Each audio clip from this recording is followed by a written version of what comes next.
So it's the next video in terms of the Spanish and the English rivalry. Apparently everyone's an expert and I hold the mic too close to my mouth, so hopefully this sounds better. So by the 1570s, England and Spain had become true commercial rivals. So what we're talking about here, this is to do with money. And where we're getting this money from? Well, they're fighting over control of various emerging new markets around the world.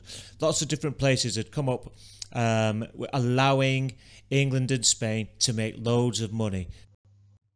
So we've got places like the New World, Turkey, Europe, Russia, China, and North Africa. Prior to this, in the early 1500s, Spain had already conquered Mexico and Peru, which gave Spain a huge amount of gold and silver, which they were able to plunder from these countries, and it also gave them control over trade in sugarcane and tobacco. So Spain were doing all right out of it. So by the time Elizabeth came to the throne, Britain was beginning to emerge as a major commercial and trade rival towards Spain. And then you've got people like Sir Francis Drake coming onto the scene, privateers who were travelling all over the world on exploring and getting involved in different trade voyages covering the globe. And Drake and these privateers will eventually become a real pain in the side, a real thorn in the side for Spain. So the relations between the two countries got increasingly worse and the chances of hostility increased greatly. A big barrier between the two countries was Spanish preventing English trade. So because Spain, for example, controlled the Netherlands, that meant that they also controlled important shipping routes that English traders couldn't use because the Spanish wouldn't let them. This obviously had a huge impact on the income and profits for the English.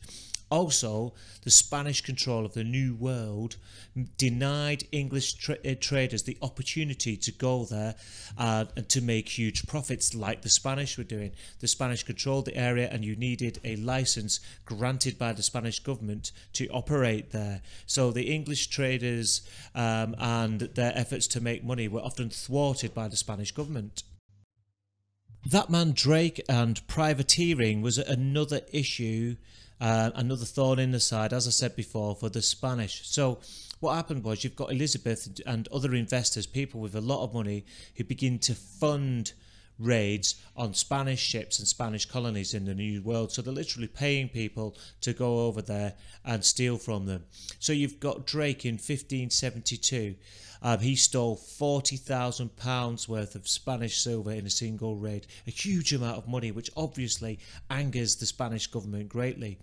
And also, I mean, further to that, while circumnavigating the globe, he was going around the world from 1577 to 1580. Over a 3-year period, Drake stole around £400,000 worth of silver and gold. Obviously, in the 1500s, that was a tremendous haul. Further to that, Elizabeth was encouraging the Dutch sea beggars, the Dutch rebels on the seas, to attack the Spanish ships. And as a result of this, by 1580, which I'd mentioned in one of the previous videos, the Spanish government in the Netherlands was bankrupt, and that was because of the amount of money that they were losing to the English. So by the 1580s, the actions of Drake, the privateers and Elizabeth had brought England and Spain onto the brink of war. Relations were now at an all-time low. To add insult to injury, Elizabeth knighted Drake. So this just demonstrated that she fully supported what he was doing and really rubbed Spain's face in it. Philip II felt that Drake and his ilk were little more than pirates and they deserved to be punished as such. So the only thing that Philip felt that he could do now, the only legitimate course of action he had available to him, was to go to war with England. So future videos will be looking at how relations get even worse and get ramped up, eventually obviously leading to the Spanish Armada.